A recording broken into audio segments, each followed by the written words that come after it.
I'm from Kotzebue, Alaska. Hello, my name is Lavisa Wells. I'm from Kotzebue. Hello, I'm Belinda Gregg. I'm from Kotzebue. Hello, my name is E.T., but my real name is Elmer Waller. I'm from Kotzebue. Walter Gregg III. I'm from Kotzebue. Edward Kutek from Kotzebue. Agnieszka Huss from Kotzebue. Hi, I'm Samantha Brown from Kotzebue. Northern Lights Dancers. Northern Lights Dancers, Kotzebue. okay. And what are you guys doing here today? Performing for Nana. I didn't know.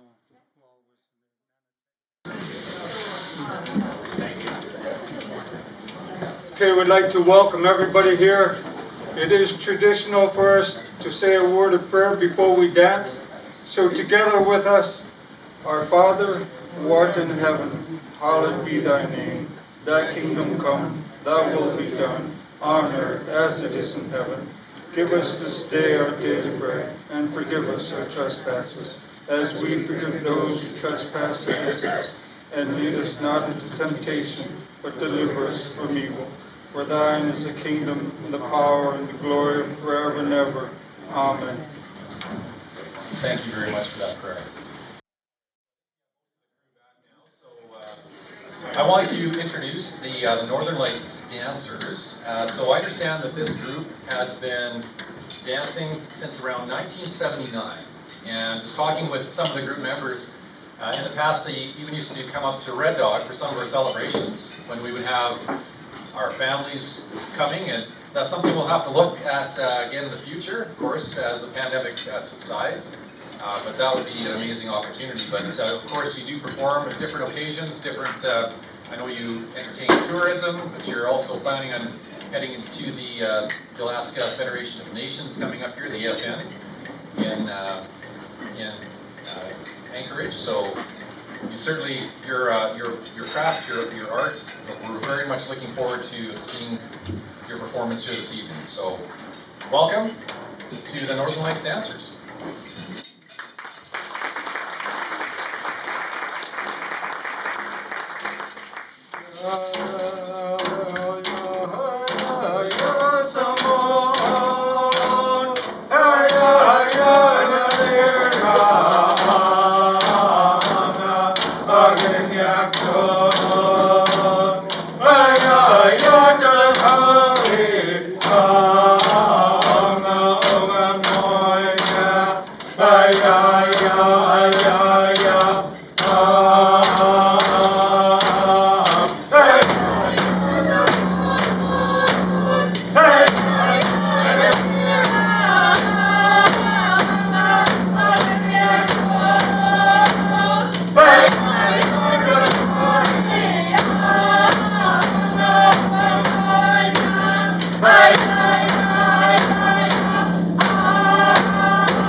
That song had no words in it, but the movements had a lot of meaning behind them. Some of the ladies behind me took some of the history from the North Slope of how the very first Inupiaq people were taught to put on a celebration by the Eagle Mother, and how the Eagle Mother had taught a young Eskimo hunter how to make a kadigi.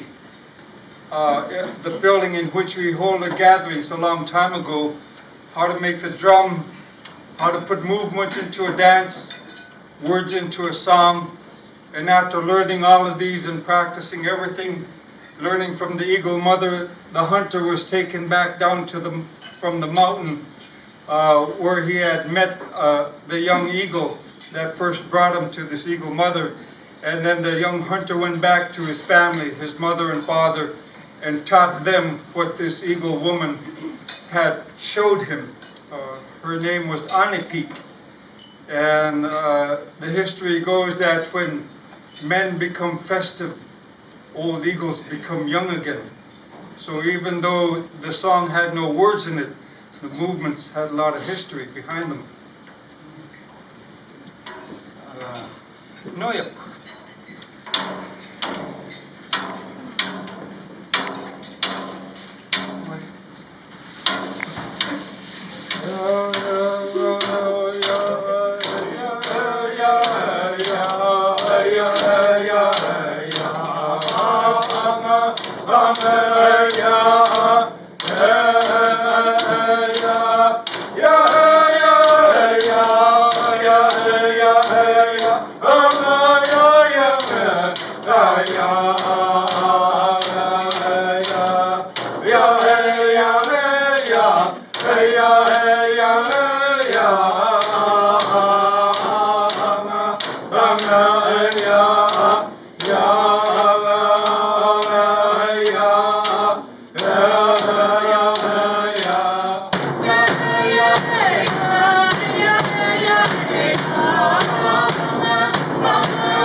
Winifred Divas was from Point Hope. Was born somewhere around 1914. She learned to sing and dance from her uncle Jimmy Killybook, also of Point Hope. And that last dance you just saw was a motion dance that she had passed on to us. Motion dancing in our dialect we call sayuk or sayun. And again, the song had no words in it, but the movements were of how a seagull dives into the water, grabs up a fish with its beak, and fishes along one side of the coast, turning around, diving into the water, grabbing up a fish, and fishing along the other side of the coast. And after fishing thither and thither, the seagull glides one way with the currents, wind currents, turns, glides the other way, sees the fish, brings its wings back, and dives into the water after it. And the seagull we called Noyak. Inupiaq Lasiluk means I want to learn to speak more Inupiaq. I'm fluent in colloquial English. So many educated and scholarly people here make me feel like I want to speak in my BIA school English. Bureau of Indian Affairs, BIA, a long time ago. We never used to speak perfect English that time.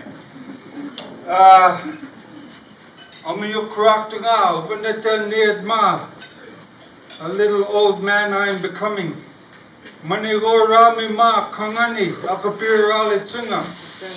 The grass that grows in your lawn grows in clumps on the tundra. We call them manik.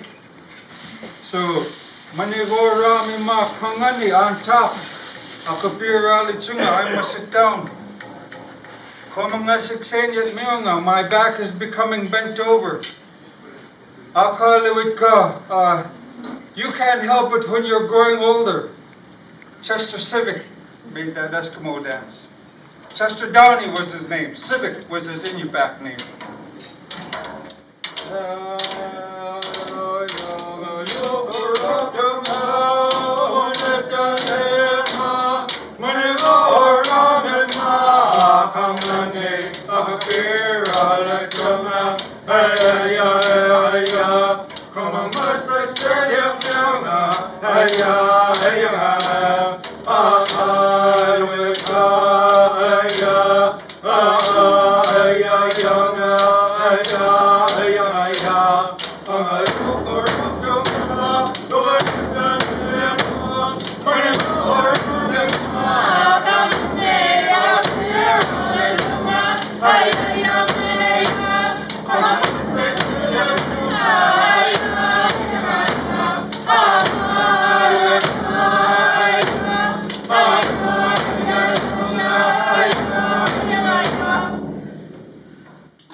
Charlie Jensen's Inupiaq name was Southern.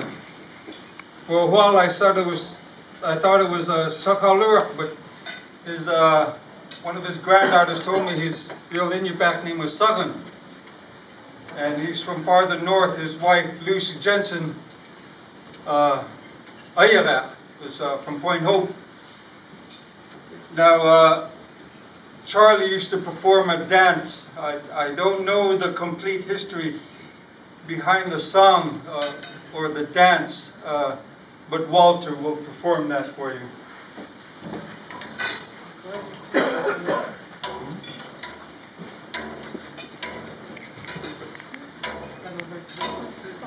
I don't want to get in trouble with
Kind.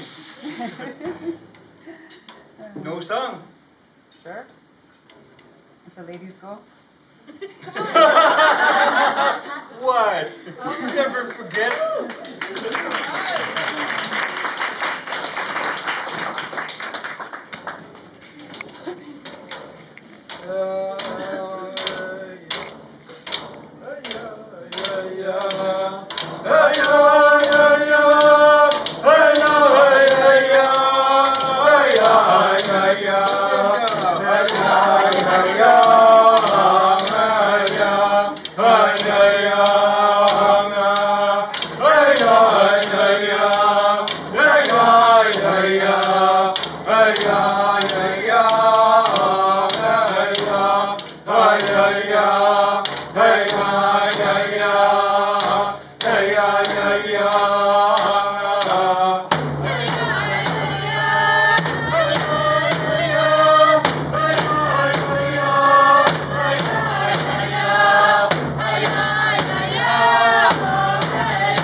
Jimmy and Kate Killigbuck were a Point Hope. One of Jimmy Killigbuck's other name was Asachuk.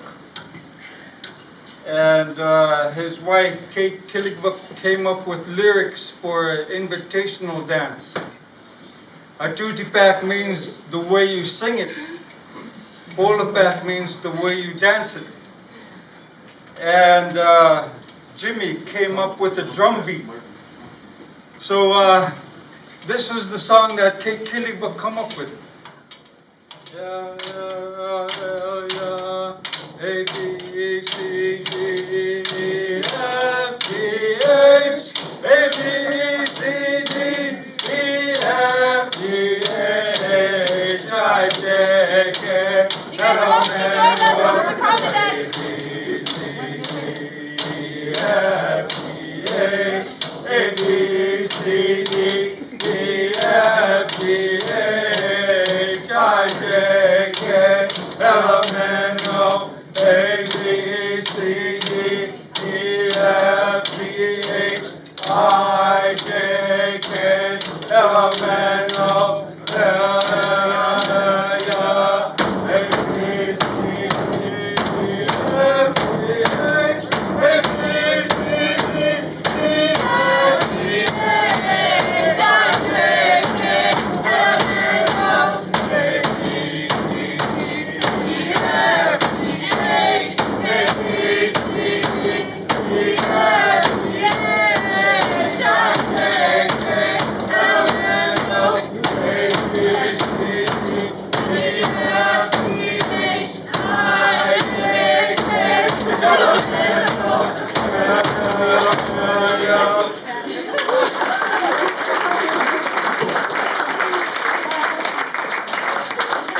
Kate and Jimmy Killigbuck only knew the alphabet up to O.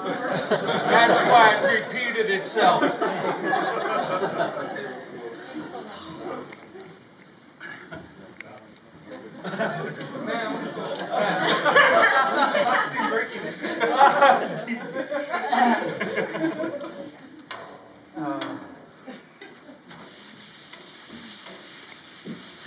We sing off the top of our head. That's how I was taught. So sometimes we get a brain fart and forget. Yeah, invitational songs. This is where the audience gets a chance to join in.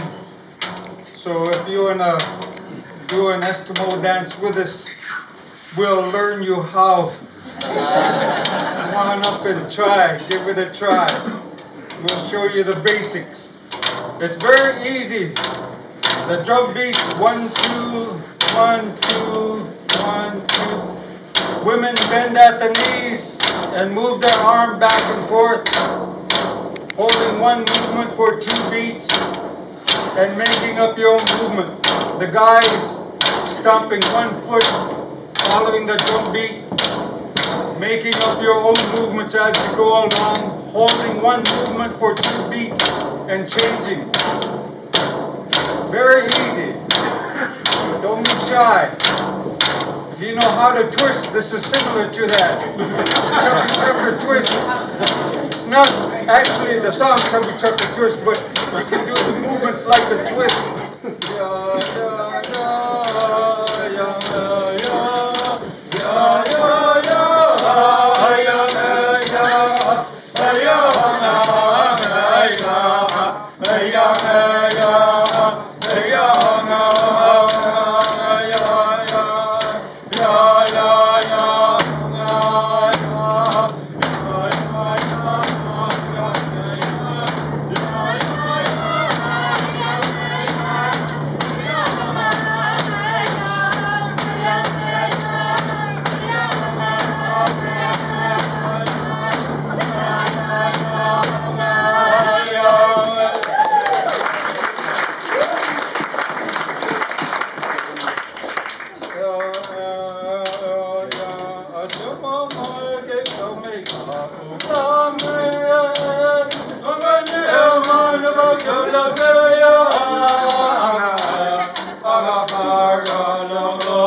Guys, follow the guy.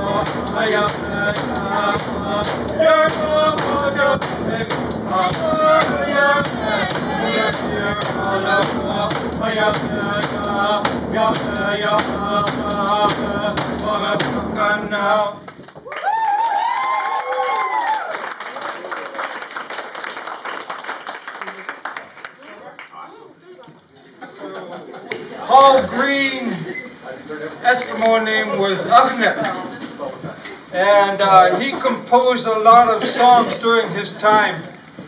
One is of copying the Kotzebue cheerleaders and how the words would say, "Come and see these girls, the way they move their arms." The other one is of how when the tourists would come and land with the airplane, at first the plane would circle like a raven and then land, and the visitors would come off the plane, visit with the people, and then go back to the plane and then say goodbye. What we're going to do is a raven dance. We call the raven Nullagvik.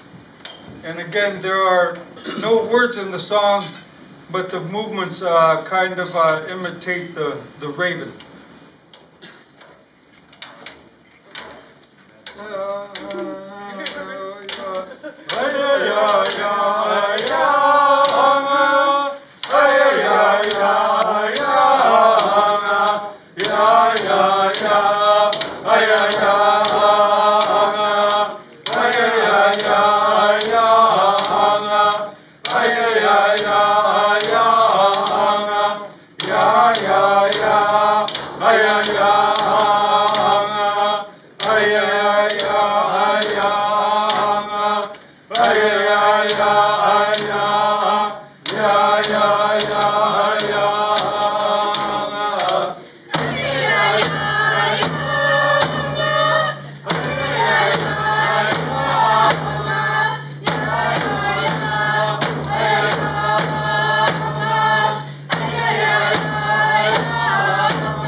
The gloves that they wear when we dance, I've heard several things about them. One is they're decorative, ornamental.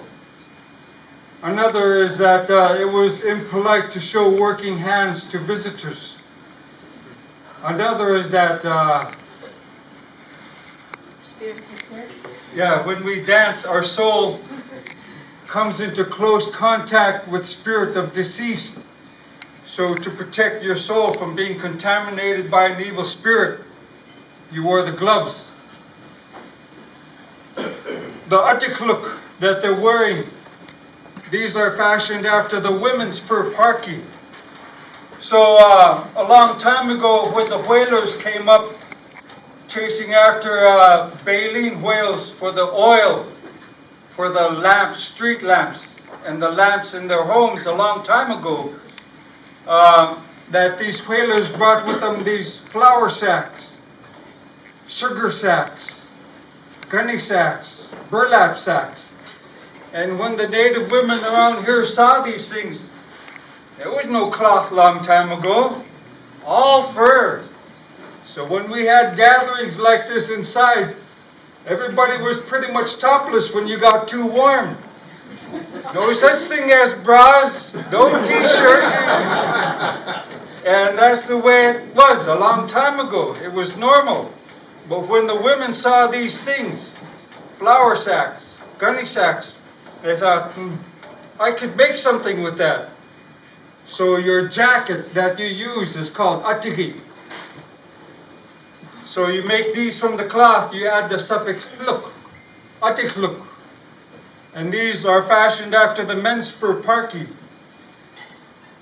The other description I heard about the Attire is that when the women needed to do their business out in the bush, that was skirt was for extra privacy in the willows when they had to do their thing in the bush.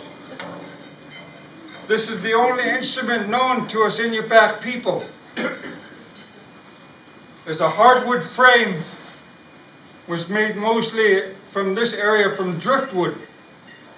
But the best type, they said, was a birch tree with a branch that had a natural curve in it.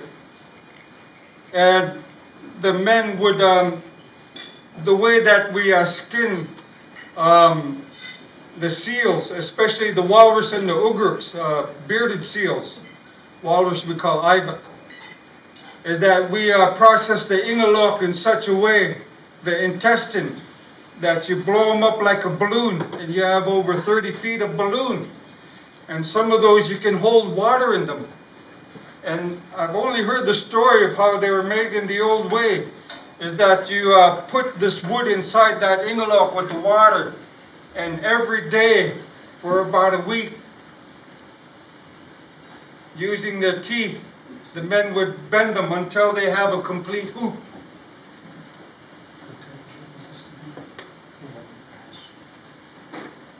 This is ash hardwood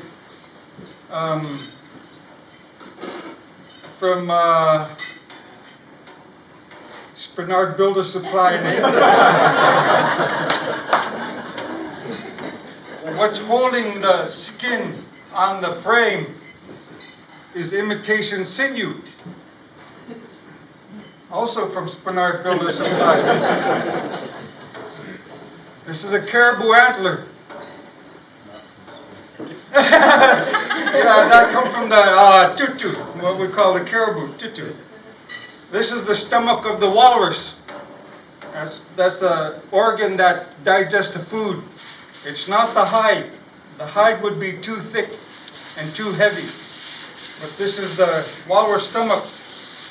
Kotzebue elders also used bearded seal stomach because it was more abundant than walrus. This young man made the frames and processed one of these stomachs from scratch. I never learned how to do that. That's why I used the fabric. And that fabric is from Alaska tinted tarp in Anchorage. The twine holding on that fabric is 187-pound test nylon twine, which means it'll hold 187 pounds before it breaks, from Napa, here in Kotzebue. But these are some of the things. This is the way that Inupiaq people a long time ago were taught to cheer up others. Besides celebrating a good hunting season, we also sang and drum at funerals. Elders didn't like to see sad people or sad faces. So to bring up the spirit and to help in the grieving process, we Eskimo dance at funerals. We also Eskimo dance at birthdays and weddings. The only time we try not to dance is between March, April, and May. That's when people are out on the ice hunting. Bowhead whale, beluga, seals, ducks, and every other kind of bird that you might imagine you can see on these open leads out there in the ocean. When you sing and drum during that time, you change the weather, and it makes hunting difficult for the hunters. So if you ever get a drum, try not to use it between March, April, and May, because that's when the hunters are out there. The bowhead whale is an animal that is highest above on the food chain for Inupiaq people. We hold them in high esteem. Fish and other things are something to fill the stomach with. But the bowhead whale is something that we hold in very high regard. Well, we hope you enjoyed our performance. We're getting hungry too. Thank you very much.